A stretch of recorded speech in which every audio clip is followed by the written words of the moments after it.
दोस्तों, एस्ट्रोभूषण चैनल में आपका स्वागत है। आज हम बात कर रहे हैं, एक नई सीरीज की शुरुआत कर रहे हैं। गुरु का ट्रांजिट हो रहा है 1 मई 2024 को। गुरु जो है वो मेष से वृषभ में जा रहे हैं, तो हर एक लग्न और राशि के लिए हम बात करेंगे। आज हम बात कर रहे हैं वो मेष लग्न या राशि को गुरु का ये परिवर्तन कैसा रहने वाला है। गुरु यहाँ पे 1 साल तक रहने वाले हैं, 14 मई 2025 तक। बीच में अक्टूबर से जनवरी तक लगभग 4 महीने गुरु जो है 120-119 दिन तक वक्री होने वाले हैं। तो वो जब अक्टूबर में वक्री होंगे, वक्री की बात हम बाद में करेंगे। अभी आप समझ के चलिए कि 1 साल तक गुरु जो है वो अभी मेष लग्न या राशि के लिए सेकंड हाउस में आ रहे हैं। वृषभ यानी सेकंड हाउस में, मेष के लिए वो सेकंड हाउस में आ रहे हैं। अब इसके क्या परिणाम होंगे? सबसे पहले गुरु जो है क्या होने वाला है, अभी तक शनि जो है वो 11वें भाव में चल रहे हैं और 11वें भाव से शनि की एक नीच दृष्टि लग्न पर थी, लेकिन वहां पे गुरु था, तो इसीलिए शनि की वो नीच दृष्टि थोड़ी सी, उसके जो नीच प्रभाव थे वो थोड़े कम थे। और दूसरी ओर से अगर आप ऐसा सोचते हैं कि गुरु शनि की उच्च नीच दृष्टि से अभी निकल गए हैं, तो अब गुरु की नीच दृष्टि लग्न पे है, लेकिन शनि की नीच दृष्टि लग्न पे है, लेकिन गुरु वहां से मुक्त हुए हैं उस नीच दृष्टि से। अब इस गुरु की हम ओनली बात करेंगे, शनि वगैरह की हम बातें यहाँ पे नहीं करेंगे। हम बात करेंगे ओनली और ओनली गुरु के क्या परिणाम। गुरु सेकंड हाउस में आए, दूसरा भाव जो है वो गुरु का कारक भाव है। अब कारको भाव नाशाय, ये पंक्ति, ये उक्ति का मीनिंग हमें सही ढंग से समझना है। देखिए, कोई भी ग्रह कारक भाव में जब आता है तो उसके जो इफेक्ट्स है वो डबल हो जाते हैं, यानी वो जो इफेक्ट देने की क्षमता है वो कुछ अति हो जाती है। अति होना ही कारक भाव में ग्रह अति उत्साह से वो अपने रिजल्ट देता है। आप समझिए, ये भाव से स्पीच आती है, तो इस टाइमिंग में आपकी जो स्पीच है, आपकी जो वाणी है, वो लोगों को ज्यादा प्रभावी नहीं करेगी। अब कैसे नहीं करेगी? ये व्यक्ति जो है कोई भी चीज को, सिंपल सी चीज को भी ज्यादा फिलोसॉफिकल होके बात करेगा, सामने वाले को वो बोरिंग लगेगा। ये नहीं कि नाश हो जाएगा, यानी ऐसा कोई बुरा नहीं होता है, वो चीज अति होती है। जैसे सेविंग्स का ये स्थान है, तो आपके जो सेविंग्स है आप कहीं तो इन्वेस्ट करोगे, वो सेविंग्स खत्म नहीं हो जाएंगी, लेकिन एक जो रिटर्न जो मिलना है वो थोड़ा देरी से मिलेगा। वैसे भी गुरु स्लो मूविंग प्लैनेट है, तो 1 साल के अंदर आपको रिटर्न नहीं मिलेगा, शायद 1.5-2 साल के बाद जब गुरु ट्रांजिट कर देगा उसके बाद रिटर्न मिलेगा, लेकिन अच्छा ही मिलेगा। आपका ऐसा नहीं होगा कि आपने 1 लाख रुपए कहीं तो इन्वेस्ट किए तो कारको भाव नाशाय के हिसाब से वो 1 लाख रुपए खत्म हो गए, आपको कुछ भी नहीं मिला, तो वो गलत है। वैसा नहीं होता है। आपको गुरु वो शुभ, नेचुरली शुभ प्लैनेट है, सिर्फ वो उसके कारक भाव में जा रहा है, तो चीजों को आप अगर उसको पहले से समझ के करोगे कि मैं पैसा इन्वेस्ट कर रहा हूं, मुझे 1-2 साल यहाँ पे नहीं देखना है, तो आपको वो वैसा लगेगा नहीं।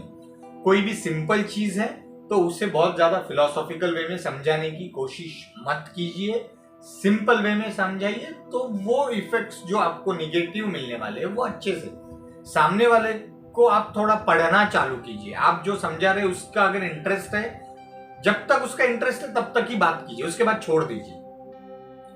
अब यहाँ पे कुटुंब का भी स्थान है, कुटुंब के साथ यहाँ पे दूरी हो सकती है। अब दूरी कैसी हो सकती है?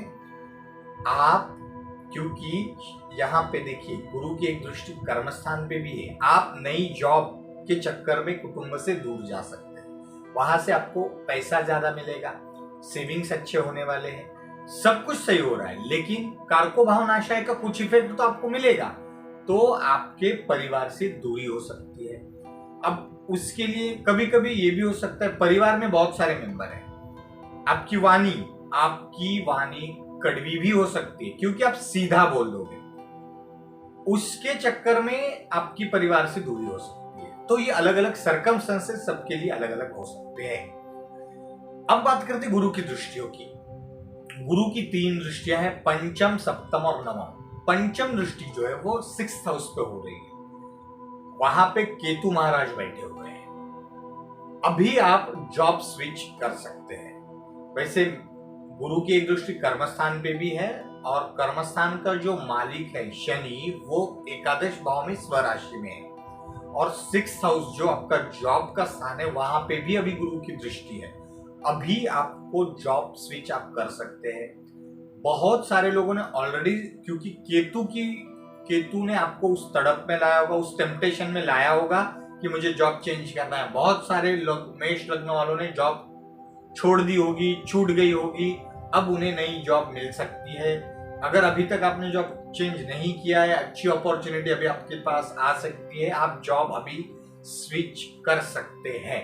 अभी उतनी बुरी टाइम ये नहीं है। दशा आपकी सही रहनी चाहिए, थोड़ा सा दशा का इफेक्ट आपको समझ में लेना चाहिए। अब गुरु की 7th दृष्टि है अष्टम भाव। पैतृक संपत्ति आपको मिल सकती है, गुड़ विद्याओं में आपका इंटरेस्ट बढ़ सकता है। इस फील्ड से रिलेटेड जैसे ज्योतिष है, अच्छे जानकार, अच्छे गुरु आपको मिल सकते हैं। एक आधा छोटा मोटा कोर्स आप कर सकते हैं, जिससे कि आपकी रुचि, आपका जो हॉबी था, वो कहीं ना कहीं आपका अर्निंग सोर्स आगे चल के बन सकता है। आप उस डायरेक्शन में यहां से जा सकते हैं। पैतृक संपत्ति भी आपके नाम हो सकती है। कोई विवाद अगर चल रहा था तो वो खत्म हो सकता है। हाँ, डेफिनेटली दशाएं आपको पता होनी चाहिए। अच्छी दशाएं अगर है तो ये गुरु आपको बहुत ज्यादा शुभ परिणाम देने वाला है।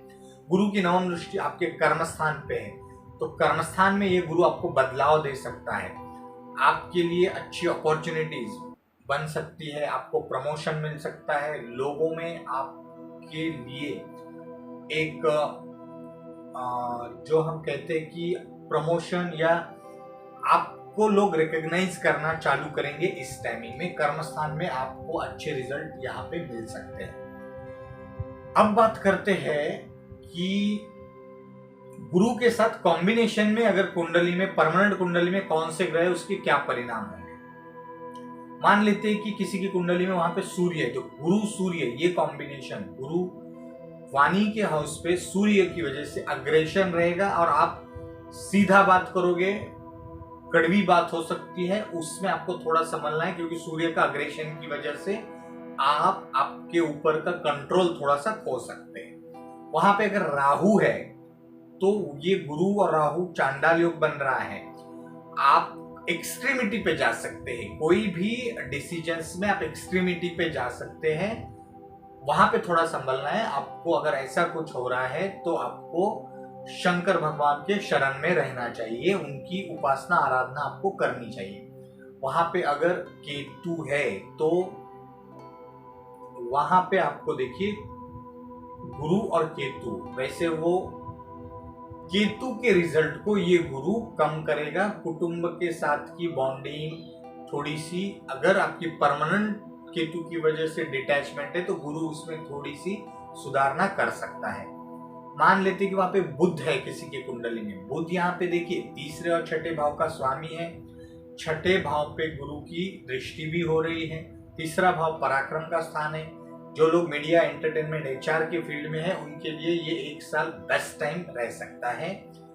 और खास करके जो स्पीकर है, जिनका लोगों के ऊपर इन्फ्लुएंस रहता है, वो इस टाइमिंग में लोगों के ऊपर छा सकते हैं। गुरु परमानेंट कुंडली का भी वहां पे गुरु ही है, तो आपके लिए सोने पे सुहागा, जो भी रिजल्ट मैं कह रहा हूं वो डबल हो जाएंगे। वहां पे मान लेते शनि है, तो शनि आपको थोड़ा सा कंट्रोल, क्योंकि शनि आपके कर्मस्थान के मालिक है, डिसीजंस आपके सही हो जाएंगे रिगार्डिंग कर्म क्षेत्र। आपके जॉब के स्थान में भी गुरु की दृष्टि है, और शनि कर्मस्थान का मालिक अगर वहां पे आ रहा है तो ये परमानेंट कुंडली का ट्रांजिट के कॉम्बिनेशन आपके लिए सही बन रहे हैं।